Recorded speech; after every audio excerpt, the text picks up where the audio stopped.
Tatoué Rodeo est une présentation de Ranch Brand, de la microbrasserie Le Corsaire et la distillerie Stadacone.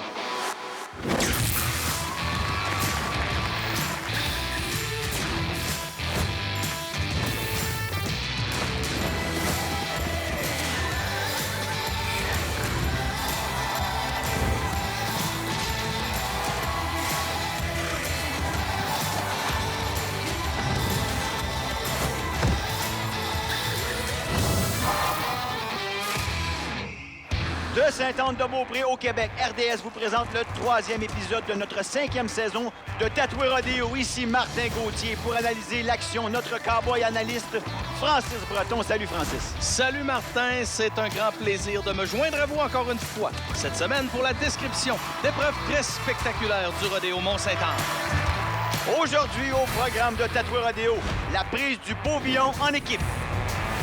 On aura bien sûr la spectaculaire course de Barry pour dames. Et on commence avec l'épreuve de haute voltige, la monte des chevaux de rodéo sans selle. Une épreuve jugée sur un total de 100 points, 50 points pour la monture, 50 points pour le cowboy. Jérémy Courchaine, dans le fond, je fais la discipline des chevaux de rodéo sans selle. Les deux, c'est deux disciplines complètement différentes. On dirait que c'est pareil, c'est avec des chevaux, mais c'est complètement différent. Et la selle, c'est vraiment plus de technique, l'équilibre. Sans selle, c'est vraiment c'est un peu plus de physique, de force. C'est vraiment juste tes pieds qui vont bouger. Sur une selle, c'est tout ton corps qui travaille. C'est complètement différent, mais c'est deux disciplines assez western. Le premier à s'exécuter dans cette épreuve, Antoine Jalbert sur Cracker. Donc, on débute Mont-Sainte-Anne dans la division novice des cowboys un peu moins expérimentés. On peut voir pas beaucoup de mouvement avec les jambes pour le cowboy. On touche sa monture de sa main libre avant la fin des 8 secondes. On aura la disqualification du cowboy, malheureusement. Aucun pointage pour le jeune Jalbert, comme tu l'as mentionné, novice. Donc, à nos premières expériences, c'est pas toujours facile de tenir sur une bête aussi forte et puissante. Alors maintenant, on va enchaîner avec le prochain novice, notre cowboy Maxime Gariepi sur Snowflake. Martin, la division novice s'est réservée aux cowboys qui en sont à leur première année de compétition et qui n'ont pas encore atteint le niveau de bourse suffisant pour devenir dans la catégorie donc professionnelle. Le cowboy est un peu en difficulté, je dirais même beaucoup en difficulté.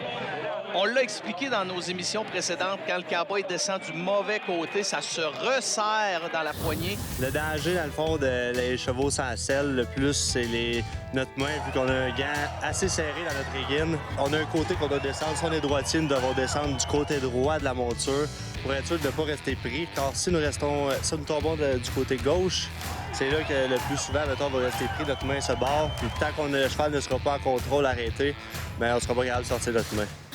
Oh, alors c'est très important. Belle explication du jeune Courchaine ici. Maintenant, Antoine Isabelle sur Judgment Day. On espère un meilleur sort pour notre cowboy Antoine Isabelle qui est parti. La position du cowboy est bonne. On voit un peu de mouvement des jambes avant, mais on a été déséquilibré. Ouf, on se tient l'épaule un peu. Oh, on dislocation appelle à l'infirmière.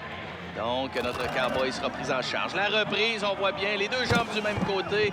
Le bras est tombé, l'épaule entrouverte au sol. Probablement, Martin, une petite dislocation. Absolument. Isaac Larouche sur Big Berry. Oh, j'aime toujours cette monture Big Berry qui donne une belle performance à notre cowboy débutant. C'est juste bien assez pour ces jeunes cowboys-là. On aura 8 secondes, Martin, pour notre cowboy. On va avoir un pointage. C'est bon pour le jeune Isaac Larouche. Il tient encore les cavaliers pour l'aider. On va le débarquer de la monture. On le voit à la reprise, Francis. 64 points, c'est pas mauvais. Oui, je ne sais pas si on va voir le travail des cavaliers de secours, mais on a bien vu que le cavalier de secours a repoussé le cowboy en position pour lui éviter une mauvaise chute. Voilà, Jérémy Courchaine, cette fois-ci sur Ugly Truth. Notre cowboy qui nous a expliqué tout à l'heure de quelle façon bien descendre connaît une très bonne performance. Là, on est devenu dans la catégorie professionnelle, la catégorie Open. Notre cowboy va obtenir 8 secondes. La reprise, regarde le mouvement des jambes qui vont bien se porter complètement au bas de l'encolure et revenir vers la poignée du cowboy. Son pointage. Ça risque d'être bon avec un pointage de 73 points. Belle performance. Ça a été une belle performance. Ça a bien commencé. Mon cheval avait beaucoup de force au début. Après ça, il a perdu un peu de force. Après environ 3 jumps, là, il a perdu sa puissance. Puis il a comme essayé de plus de feu. Mais je suis vraiment content du résultat. Les chevaux sont en forme, sont prêts à performer. Puis on a beaucoup de plaisir. On poursuit avec un cowboy expérimenté, Kevin Cyr Longmore. On va voir ce qu'il peut nous donner. Et vous allez voir que les chevaux, on les reconnaît d'année en année. Ce sont vraiment des athlètes, ces chevaux-là, entraînés pour ça. De longues carrières que connaissent ces animaux de rodéo, mon ami Martin. Kevin Cyr s'en tire bien. Un peu de déséquilibre tout au long de la performance. Ça va lui coûter des points. Les juges l'ont assurément remarqué. On voit le travail des cavaliers de secours, François Lafleur et William Paillard. Il en manquait quelque peu. Ça s'est arrêté à 7,22, mais le règlement dit 8 secondes. Salut, moi c'est Tommy Bélanger. C'est ma 3e année dans le Burbank. C'est ma première année cette année dans l'Open. Dans l'Open, les détails qu'il faut que j'aille chercher, c'est vraiment plus... Je vise la performance. Donc, il faut vraiment que je fasse attention à la manière que je bouge mes pieds placés dans le cou, supérer de manière à être constant puis d'être stable. De suivre, de danser avec le cheval. Justement, pour danser, vous voyez qu'on doit se tenir très, très solidement à la monture. On est prêt pour Tommy Bélanger, toujours très spectaculaire, Martin, le jeune Tommy Bélanger. On lui souhaite la meilleure des chances pour un 8 secondes. C'est parti. Le mouvement des jambes est là, un peu écarté, un petit peu hors contrôle, mais tout de même, il essaie d'en mettre un peu plus pour obtenir plus de pointage. Avec le temps, Tommy va perfectionner tout ça. Il va être très précis et très parfait. Alors, on va avoir un pointage, 70 points pour le jeune Bélanger. Bravo! Excellente performance. C'est quand même très fort, là. Le cheval, il était puissant. J'ai donné ce que je pouvais. J'ai essayé de le suivre. J'ai réussi à me timer avec. Ah, c'était trippant au bout, là. Je me suis donné, je me suis battu avec le cheval. Et au tableau, 2 gagnants chez les pros, Courchaine et Bélanger, 1 et 2. Et chez les novices, notre champion, Isaac Larouche, avec 64 points. Et comme vous pouvez voir, pour devenir un bon cowboy, ça prend énormément de pratique. Et nous, après la pause, on fait place aux dames avec la course de baril.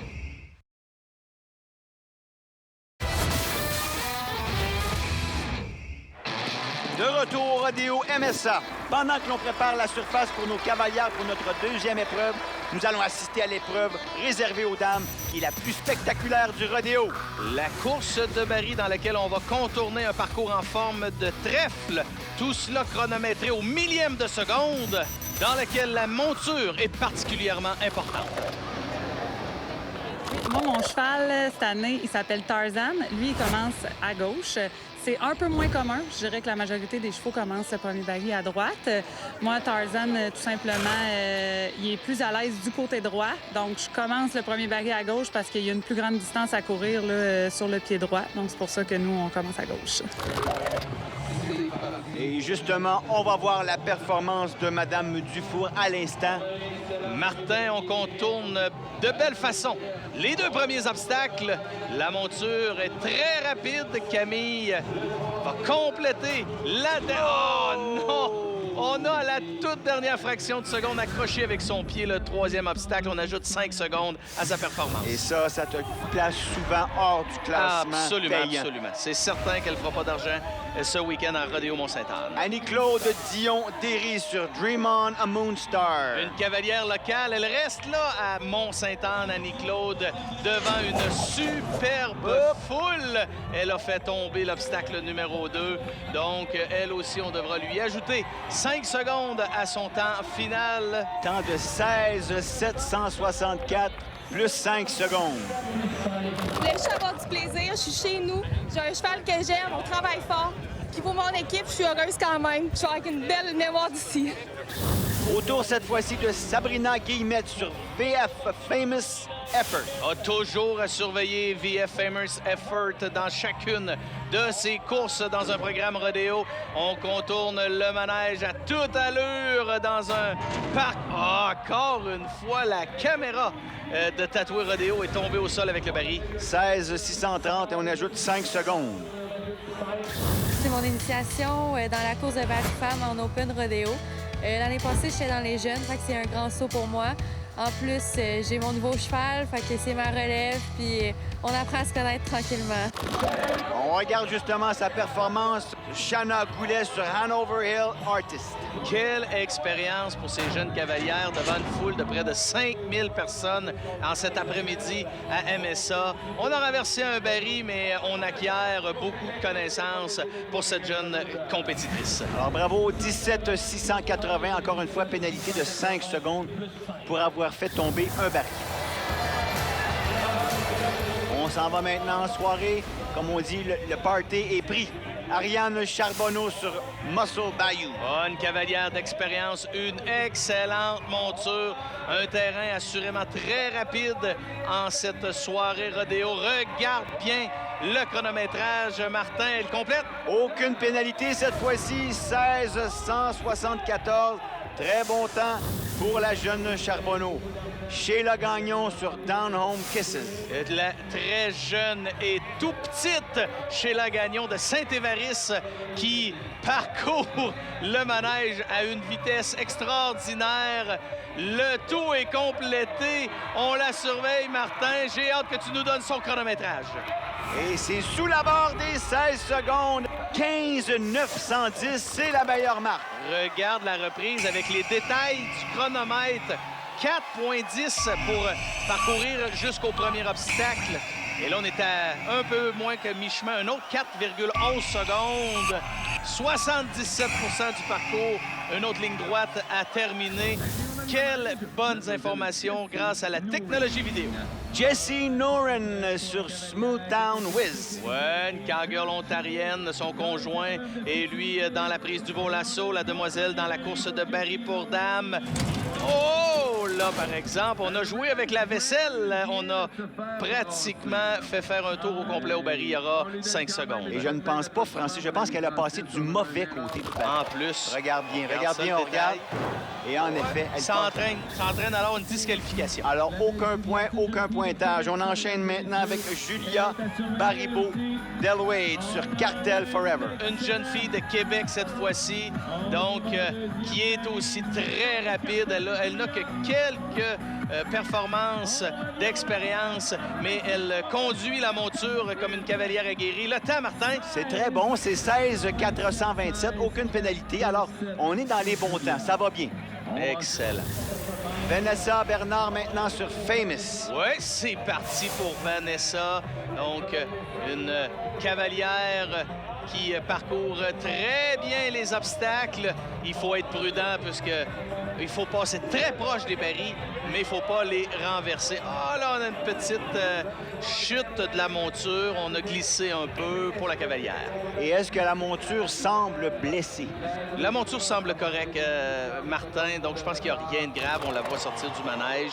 Donc, à la reprise, on voit que tout simplement, on a glissé dans le manège. Ça arrive occasionnellement dans les arènes de rodéo. Catherine Lucier, cette fois-ci, sur She's a Special Star. Oui, on est parti pour Catherine. Une petite longueur derrière le premier baril. On va avoir la répercussion de cela à son temps final, j'en suis assuré. On poursuit bien le parcours. C'est réussi. On vient terminer tout ça au fil d'arrivée, au chronomètre. Sans pénalité, Francis, 17 319. C'est pas parmi nos meilleurs temps. Maintenant, c'est au tour de Doriane Larouche. On est en soirée sur Stolen V6. Quelle belle prise de vue de la ville de Mont-Sainte-Anne. Oh, ça va coûter cher. On est allé presque à la rampe au premier obstacle. On sait qu'il y a des chronomètres automatiques qui sont installés au fil de départ, fil d'arrivée. Donc, on chronomètre tout ça au millième de seconde. Une petite erreur peut nous changer d'une position payante à non payante. Et tu l'as mentionné, des tours un peu trop grands, 18 019. c'est loin de nos meilleurs temps. Mélanie Sirois, cette fois-ci, sur Miss Betty Breeze. Mélanie monte une jeune monture qui progresse de belle manière. Donc, Mélanie travaille très bien dans le parcours. Sa monture aussi. Sa monture se comporte bien avec tout l'éclairage qu'on a là-bas à Rodéo Mont-Sainte-Anne. C'est impressionnant pour les cavaliers, mais aussi pour les chevaux. Une belle performance pour Mélanie. Encore une fois, sans bavure, 17, 246. Pas mauvais comme thème, on a des temps, même sous la barre des 16 secondes. Andréane Vigneault sur Missing on M&M. Oui, que les images peuvent nous démontrer l'habileté de ces montures à parcourir le terrain. Très, très, très habiles, les chevaux de Barry, bien conduits par les cavalières. Le temps, mon ami Martin? 16,911. Alors, le tableau de la première manche, notre gagnante à cette épreuve, c'est Sheila Gagnon, suivie de Ariane Charbonneau. Vous avez Deloitte, Vigneault et Sirois qui suivent.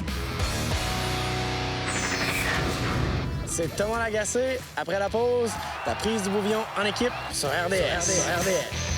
Et nous, on sera au rendez-vous, Monsieur Lagacé.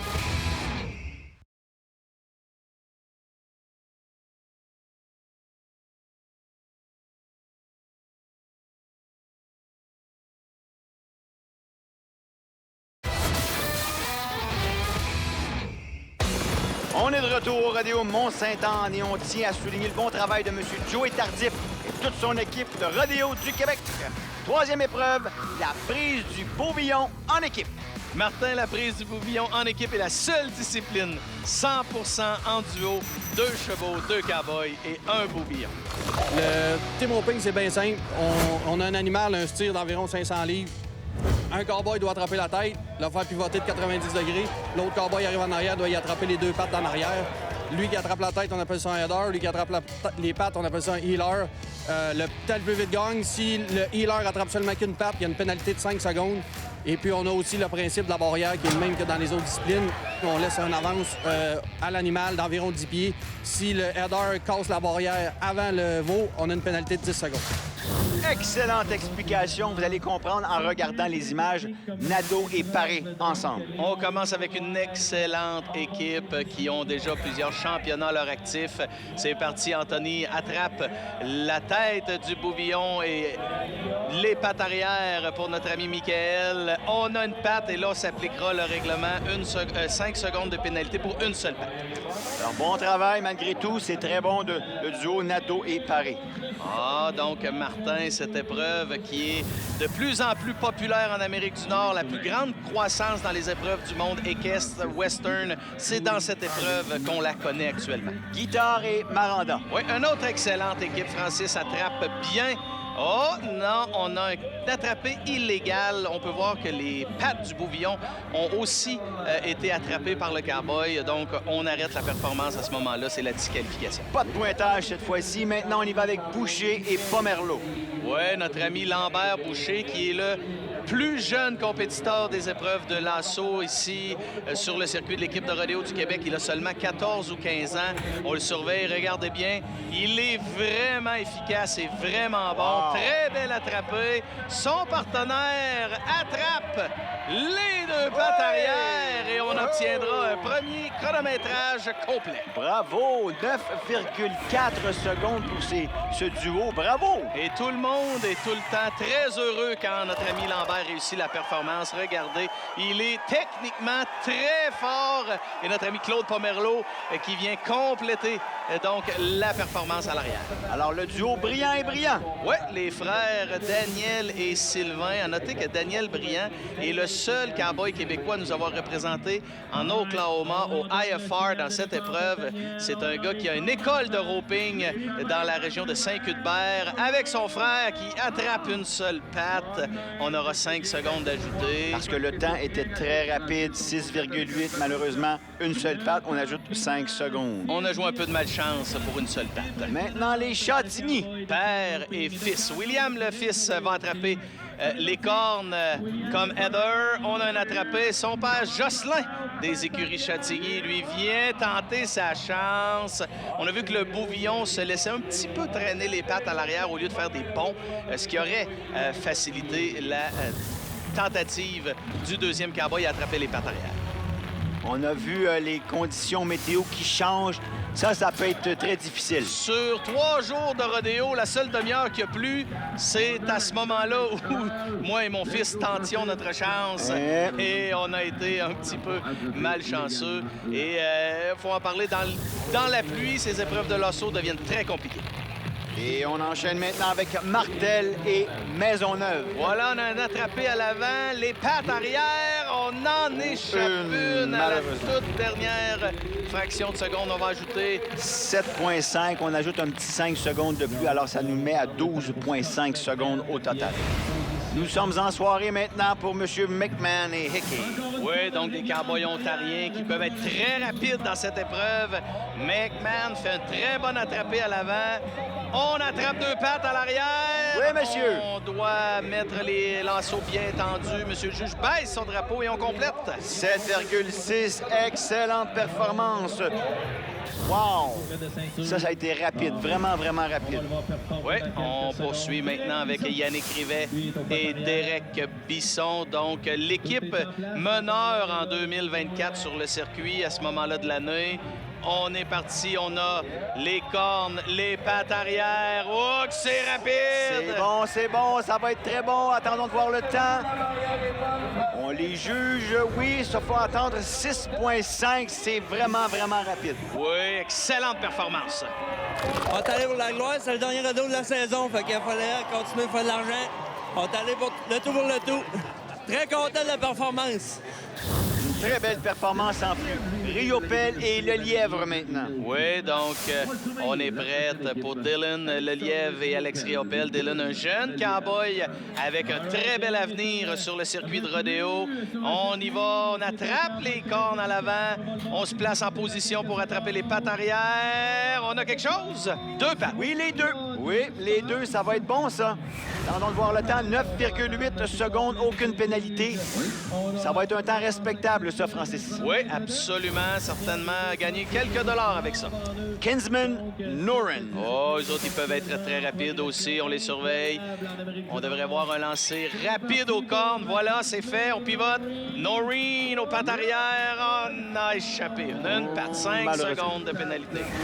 Alors, 6,5, ce qui était très rapide, mais on doit rajouter un petit 5 secondes là-dessus. Ça nous met un peu plus loin dans le classement. Ah, donc, on revient cette fois avec Michel Martel et Chad Beachy, donc un cowboy de Sainte-Catherine de la Jacques-Cartier et son partenaire ontarien. On y va. On attrape les cornes. On pivote. Bon. Les pattes. Oh, oui! 2 pattes, oui. Alors, on va avoir un bon temps de 7,7 secondes. Oui, le lasso a mis un peu de temps à se placer dans les pattes arrière. Résultat final dans cette épreuve, c'est Rivet et Bisson qui l'emportent, suivi de McMahon et Hickey, Martel, Beachy et les autres. Guildo est en feu. Belle foule ici pour la 8e édition du Rodéo MSA, orchestré par M. Danny Boucher et toute son équipe. On revient après la pause. On se donne rendez-vous la semaine prochaine pour la suite de Tatoué Rodéo. Soyez-y. Au programme la semaine prochaine, l'échange du cavalier. Bien sûr, on aura aussi la toute spectaculaire épreuve de la monte des taureaux de rodéo. Et une compétition très intéressante, la prise du veau au lasso pour dames. Tatoué Rodéo était une présentation de Ranch Brand, de la microbrasserie Le Corsaire et de la distillerie Stadacone. C'est déjà terminé pour nous, Martin. Oui, en effet, Francis, on se retrouve la semaine prochaine pour un autre épisode de Tatoué Rodéo sur RDS. D'ici là, longue vie aux cowboys!